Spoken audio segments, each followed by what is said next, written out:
Bienvenue à cette présentation qui fait la lumière sur le sanctuaire hébreu. Troisième partie, section A. Cette partie vous donnera l'explication du symbolisme de tous les composants du sanctuaire que nous avons décrits dans la première partie. Elle mettra en lumière ce que Jésus-Christ a accompli en nous pour nous sauver du péché. Mais avant de débuter, certaines notions de base doivent être comprises afin de bien saisir la complémentarité entre ce que Christ a fait pour nous et ce que Christ fait en nous. Ce concept en Christ, largement utilisé dans les épîtres de Paul, comporte une complémentarité qu'il ne faut pas négliger. Comme nous l'avons vu, Jésus a réalisé des choses merveilleuses pour nous libérer du péché. Et il est important de comprendre que cette réalité a un impact direct dans notre vie de tous les jours. Dieu désire maintenant vous révéler ce mystère de Christ en vous. Le mystère caché de tout temps et dans tous les âges m'est révélé maintenant à ses saints, à qui Dieu a voulu faire connaître quelle est la glorieuse richesse de ce mystère parmi les païens, savoir Christ en vous, l'espérance de la gloire. C'est lui que nous annonçons, exhortant tout homme et instruisant tout homme en toute sagesse, afin de présenter à Dieu tout homme devenu parfait en Christ. C'est à quoi je travaille en combattant avec sa force qui agit puissamment en moi. Prenons maintenant le temps d'étudier cette notion importante. Moi en Christ, c'est ce que Dieu a fait pour moi. Alors que Christ en moi, c'est ce que Dieu fait en moi. Le concept en Christ englobe ces deux réalités.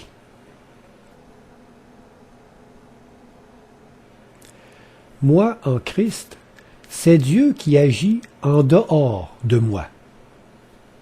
Il s'est donné lui-même en rançon pour nous. Christ en moi, c'est Dieu qui agit à l'intérieur de moi. Et si l'esprit de celui qui a ressuscité Jésus d'entre les morts habite en vous, celui qui a ressuscité Christ d'entre les morts rendra aussi la vie à vos corps mortels par son esprit qui habite en vous. Moi en Christ, c'est Dieu qui agit sans mon consentement. Lorsque les temps ont été accomplis, Dieu a envoyé son Fils, né d'une femme, né sous la loi, afin qu'il rachetât ceux qui étaient sous la loi, afin que nous reçussions l'adoption. Christ en moi, c'est Dieu qui agit avec mon consentement. Voici, je me tiens à la porte et je frappe. Si quelqu'un entend ma voix et ouvre la porte, j'entrerai chez lui. Je souperai avec lui et lui avec moi. Moi en Christ, c'est Dieu qui agit universellement. Par un seul acte de justice, la justification qui donne la vie s'étend à tous les hommes. Christ en moi, c'est Dieu qui agit individuellement. Afin que quiconque croit en lui ne périsse point, mais qu'il ait la vie éternelle. Moi en Christ, Dieu se donne à moi. Car Dieu a tant aimé le monde qu'il a donné son Fils unique. Christ en moi, c'est moi qui se donne à Dieu. Je vous exhorte donc, frères, par les compassions de Dieu, à offrir vos corps comme un sacrifice vivant, saint, agréable à Dieu. Moi, en Christ, tout s'est accompli dans le passé. Quand Jésus eut pris le vinaigre, il dit, « Tout est accompli. » Et baissant la tête, il rendit l'esprit. Christ, en moi, tout s'accomplit dans le futur. Mais maintenant, étant affranchi du péché et devenu esclave de Dieu, vous avez pour fruit la sainteté et pour fin la vie éternelle.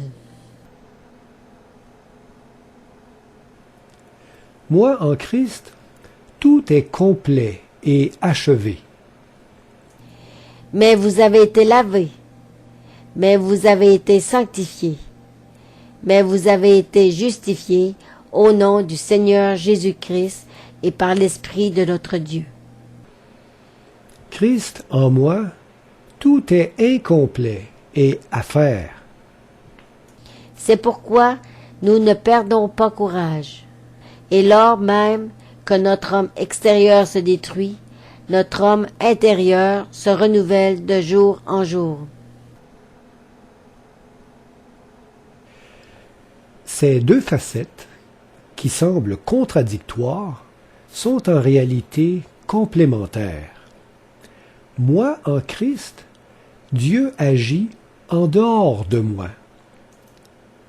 Il agit sans mon consentement. Il agit universellement.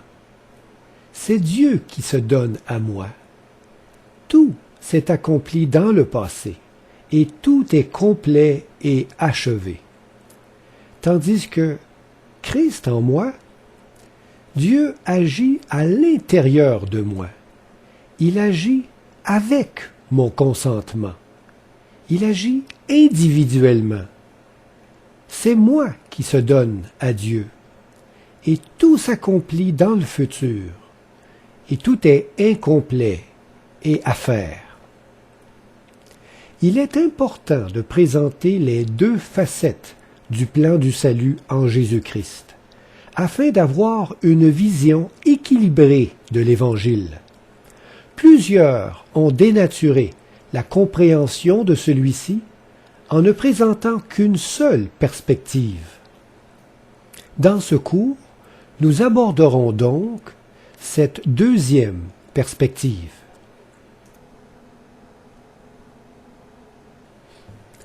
Aussi, avant de commencer, il est important de bien réaliser que notre corps est un sanctuaire où Dieu désire habiter. Quand nous acceptons la présence du Saint-Esprit dans notre cœur, notre être devient un sanctuaire pour Dieu.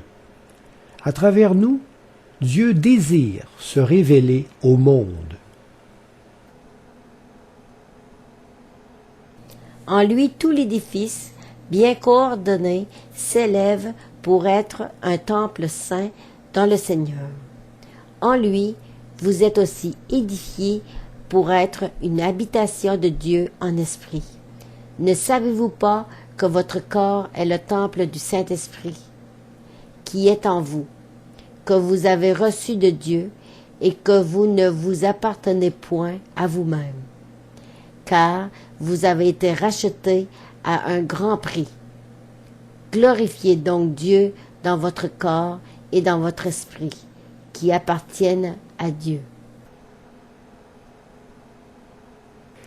Débutons maintenant notre cours avec une explication de tout le symbolisme de chaque élément du sanctuaire.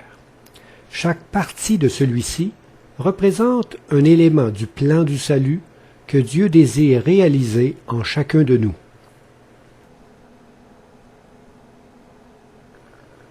La globalité du sanctuaire représente tout le plan du salut que Dieu souhaite réaliser en moi.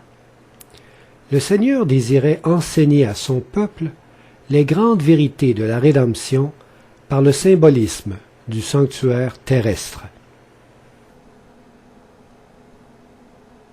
Et si l'esprit de celui qui a ressuscité Jésus d'entre les morts habite en vous, celui qui a ressuscité Christ d'entre les morts rendra aussi la vie à vos corps mortels par son esprit qui habite en vous. Depuis son entrée dans le lieu très saint du sanctuaire céleste, Jésus nous appelle à devenir des souverains sacrificateurs pour Dieu.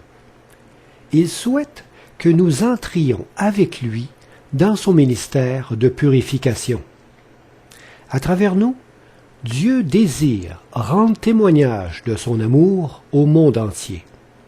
Il fait de nous des souverains sacrificateurs, des femmes et des hommes saints, appelés au sacerdoce royal.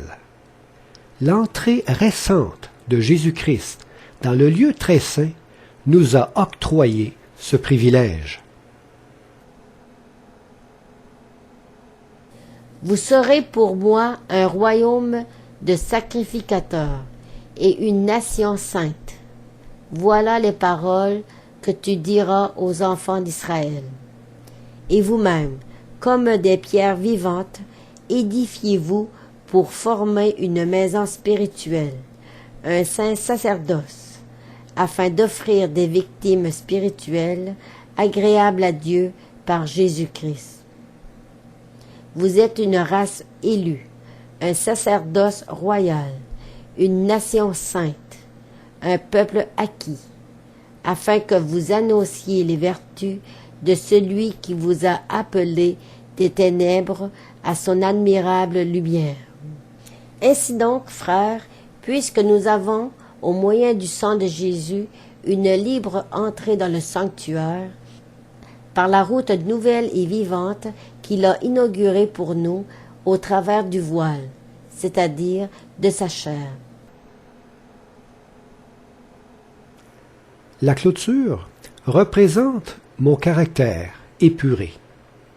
La blancheur de la tenture exprime la pureté et la sainteté du caractère du chrétien. Cette tenture est comme un grand vêtement. Le chrétien repentant qui entre dans le sanctuaire est couvert par la justice du Christ. Revêtez-vous du Seigneur Jésus-Christ. C'est en lui que vous avez été instruits à revêtir l'homme nouveau, créé selon Dieu, dans une justice et une sainteté que produit la vérité.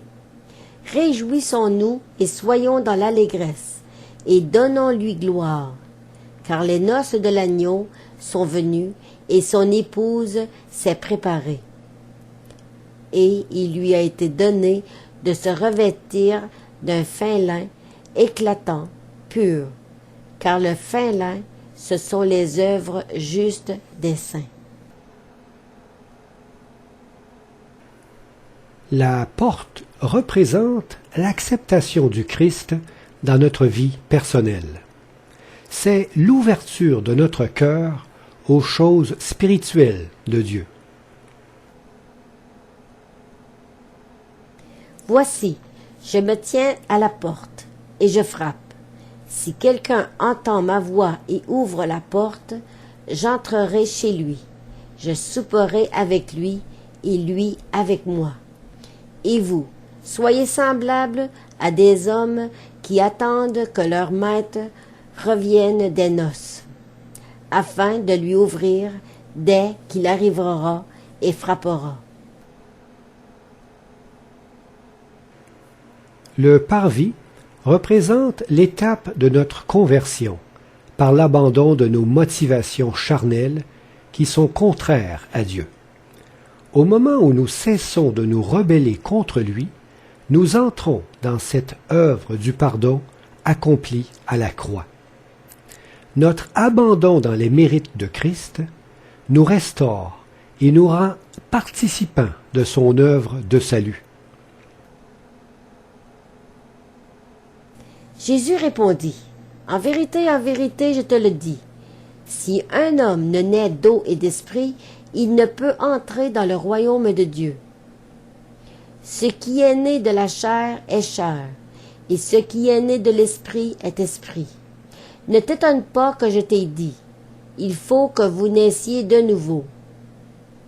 Le vent souffle où il veut, et tu en entends le bruit, mais tu ne sais d'où il vient, ni où il va. Il en est ainsi de tout homme qui est né de l'esprit. Sur l'autel des sacrifices, nous offrons notre ego en sacrifice. Cette mort de notre ego s'exprime par l'abandon complet de notre moi dans les mérites du Christ. C'est le plongeon de la mort dans les bras de Dieu pour sa gloire. Je vous exhorte donc, frères, par les compassions de Dieu, à offrir vos corps comme un sacrifice vivant, saint, agréable à Dieu, ce qui sera de votre part un culte raisonnable. J'ai été crucifié avec Christ, et si je vis, ce n'est plus moi qui vis, c'est Christ qui vit en moi. Si je vis maintenant dans la chair, je vis dans la foi au Fils de Dieu, qui m'a aimé et qui s'est livré lui-même pour moi. Cette cuve d'eau représente ma résurrection en nouveauté de vie. Tous mes péchés lavés par le sang de Jésus sont alors abandonnés. J'entre dans une nouvelle vie, animée de la puissance du Saint-Esprit. C'est la nouvelle naissance que Dieu désire que j'exprime par le baptême. Si quelqu'un est en Christ, il est une nouvelle créature. Les choses anciennes sont passées. Voici, toutes choses sont devenues nouvelles. Ayant été ensevelis avec lui par le baptême, vous êtes aussi ressuscités en lui et avec lui par la foi, en la puissance de Dieu qui l'a ressuscité des morts. La tente d'assignation représente ma constante communion avec Dieu. C'est l'étape de notre sanctification par la progression de notre spiritualité dans le développement d'une intimité profonde avec Dieu. Ce lieu représente aussi un assemblage solide, droit, uni et saint dans la communion fraternelle. Chaque planche de bois recouvert d'or représente le chrétien, recouvert de l'amour de Dieu, formant son Église. Heureux ceux qui sont intègres dans leur voie, qui marchent selon la loi de l'Éternel. Heureux ceux qui gardent ses préceptes, qui le cherchent de tout leur cœur, qui ne commettent point d'iniquité, et qui marchent dans ses voies. C'est de lui, et grâce à tous les liens de son assistance, que tout le corps, bien coordonné et formant un solide assemblage, tire son accroissement selon la force qui convient à chacune de ses parties, et s'édifie lui-même dans la charité. Les couvertures représentent les étapes de ma nature humaine régénérée. Celui qui entre par la foi dans le sanctuaire céleste doit préalablement avoir été régénéré par la nouvelle naissance. Cette transformation me rend apte pour le ciel. Le tapis extérieur résistant en peau de dauphin représente notre nature humaine pécheresse. Misérable que je suis, qui me délivrera du corps de cette mort? Grâce soit rendue à Dieu par Jésus-Christ notre Seigneur. Le tapis en peau de bélier teinte en rouge représente la mort de mon ego. Ils l'ont vaincu à cause du sang de l'agneau et à cause de la parole de leur témoignage, et ils n'ont pas aimé leur vie jusqu'à craindre la mort.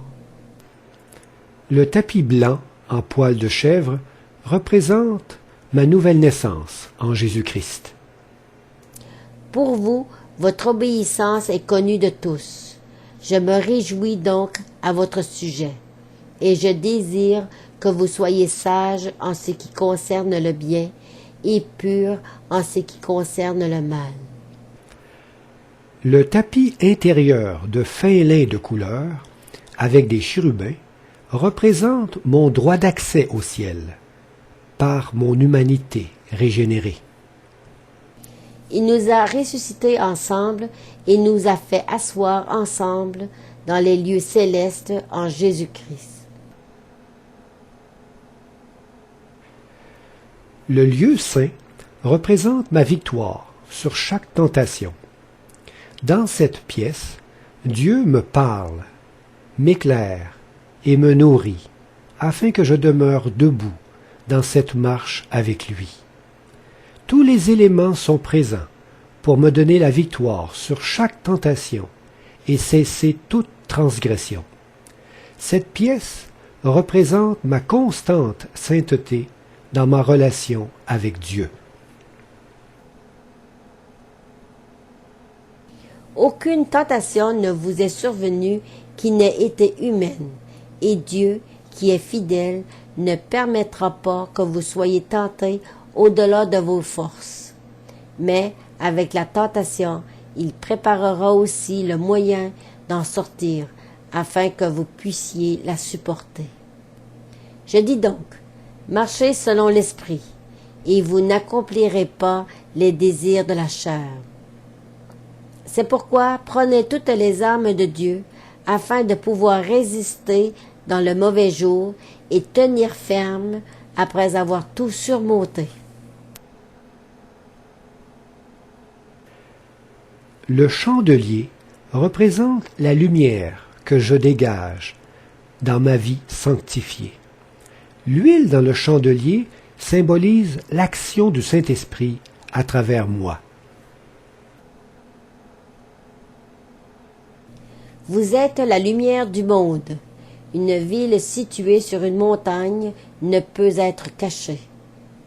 Autrefois vous étiez ténèbres, et maintenant vous êtes lumière dans le Seigneur.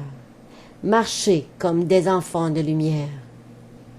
Afin que vous soyez irréprochables et purs, des enfants de Dieu irrépréhensibles au milieu d'une génération perverse et corrompue, parmi laquelle vous brillez comme des flambeaux dans le monde.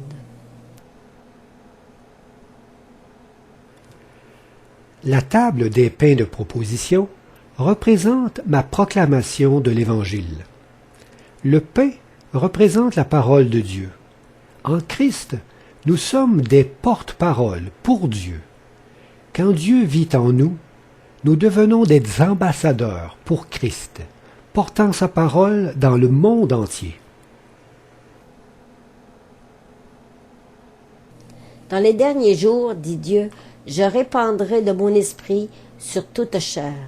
Vos fils et vos filles prophétiseront. Vos jeunes gens auront des visions, et vos vieillards auront des songes. Oui, sur mes serviteurs et sur mes servantes.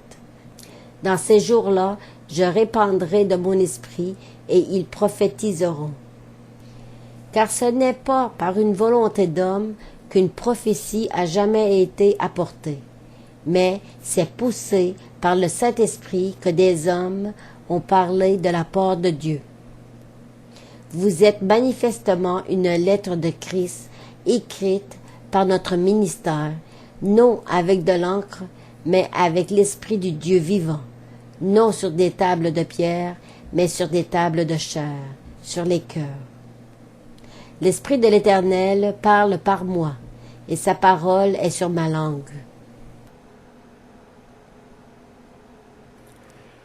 L'autel des parfums représente mon intercession personnelle. Les voluptés de fumée représentent mes prières d'intercession qui s'élèvent, mêlées au doux parfum des mérites du Christ. Cet autel représente mon lien de communication avec Dieu, à travers lequel sont prises toutes mes décisions. Ma relation avec Dieu est à la base de tous mes choix et de toutes mes actions. Que ma prière soit devant ta face comme l'encens, et l'élévation de mes mains comme l'offrande du soir. Et un autre ange vint, et il se tint sur l'autel, ayant un encensoir d'or. On lui donna beaucoup de parfums, afin qu'il les offrît avec les prières de tous les saints, sur l'autel d'or qui est devant le trône. Grâce soit rendue à Dieu, qui nous fait toujours triompher en Christ, et qui répand par nous en tout lieu l'odeur de sa connaissance. Nous sommes, en effet, pour Dieu la bonne odeur de Christ, parmi ceux qui sont sauvés et parmi ceux qui périssent. Le voile représente mon reflet de Dieu.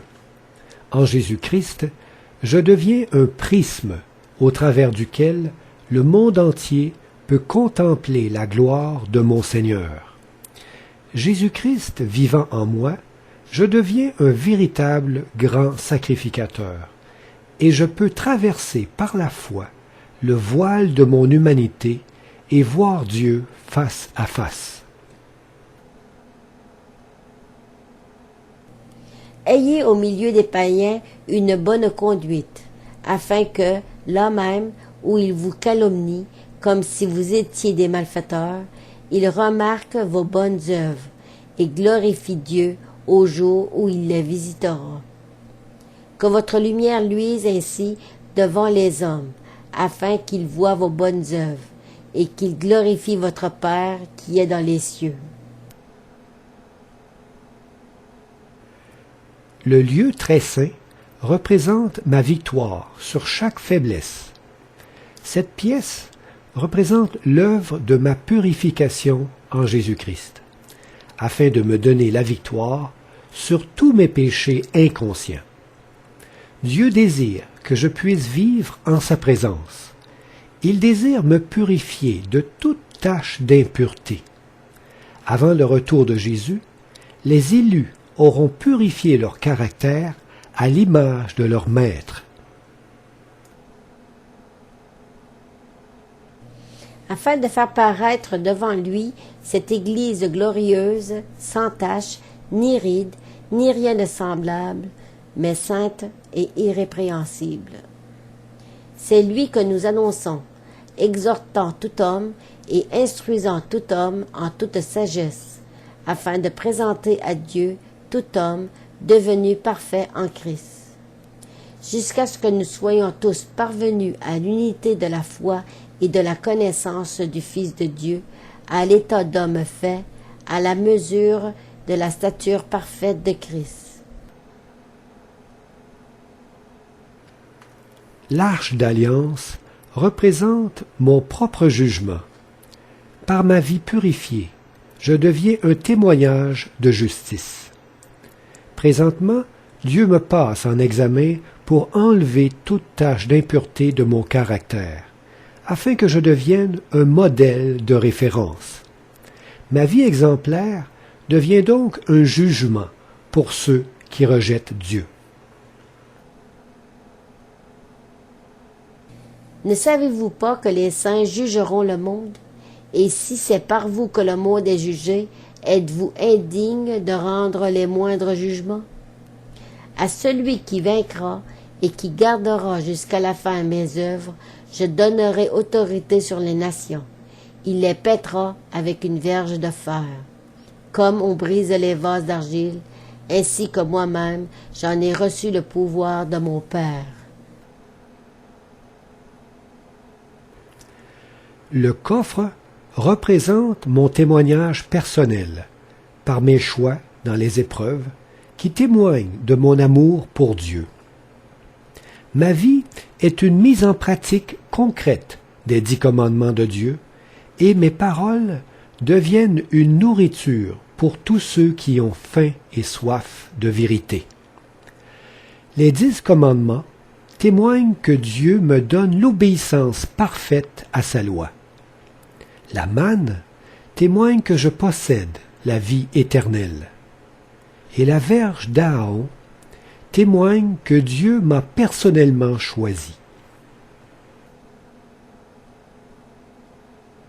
Ils restèrent cependant assez longtemps à Icône, parlant avec assurance, appuyés sur le Seigneur, qui rendait témoignage à la parole de sa grâce et permettait qu'il se fît par leurs mains des prodiges et des miracles.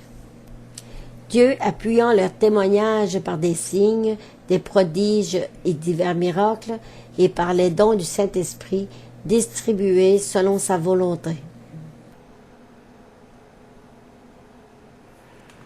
Le propitiatoire représente ma miséricorde personnelle. C'est l'expression de mon amour pour mes frères. Cet amour couvre les faiblesses et les péchés de mes semblables. La haine excite des querelles, mais l'amour couvre toutes les fautes. Avant tout, ayez les uns pour les autres une ardente charité, car la charité couvre une multitude de péchés. La nuée représente mon leadership. Dieu désire faire de moi un dirigeant, afin de guider le monde vers son Fils Jésus-Christ. Par le Saint-Esprit qui vit en moi, je reflète la gloire de notre Seigneur et je suis une bannière pour ceux qui cherchent la vérité. Ainsi parle l'Éternel des armées. En ces jours-là, 10 hommes de toutes les langues des nations saisiront un Juif par le pan de son vêtement et diront « Nous irons avec vous, car nous avons appris que Dieu est avec vous. » Résumons maintenant ce cours en reprenant chacun des composants du sanctuaire que nous avons vus et en leur assignant leur double représentation dans le grand mystère de notre rédemption en Jésus-Christ, à savoir moi en Christ et Christ en moi. Le sanctuaire représente le plan du salut en Jésus-Christ. Il représente aussi le plan du salut en moi. Le souverain sacrificateur représente Jésus-Christ, notre Sauveur. Il représente aussi ma personne comme chrétien sauvé. La clôture représente la justice de Jésus-Christ. Elle représente aussi mon caractère épuré. La porte du sanctuaire représente l'incarnation de Jésus-Christ. Elle représente aussi mon acceptation du Christ dans ma vie. Le parvis représente son ministère terrestre de réconciliation. Il représente aussi ma conversion. L'autel des sacrifices représente le sacrifice de Jésus sur la croix. Il représente aussi la mort de mon ego. La cuve d'airain représente la résurrection de Jésus-Christ. Elle représente aussi ma nouvelle naissance. La tente d'assignation représente son ministère céleste d'intercession. Elle représente aussi ma communion avec Dieu. Les couvertures représentent les mérites de Jésus-Christ. Elles représentent aussi ma nature humaine régénérée.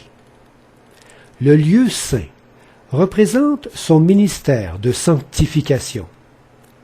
Il représente aussi ma victoire sur chaque tentation.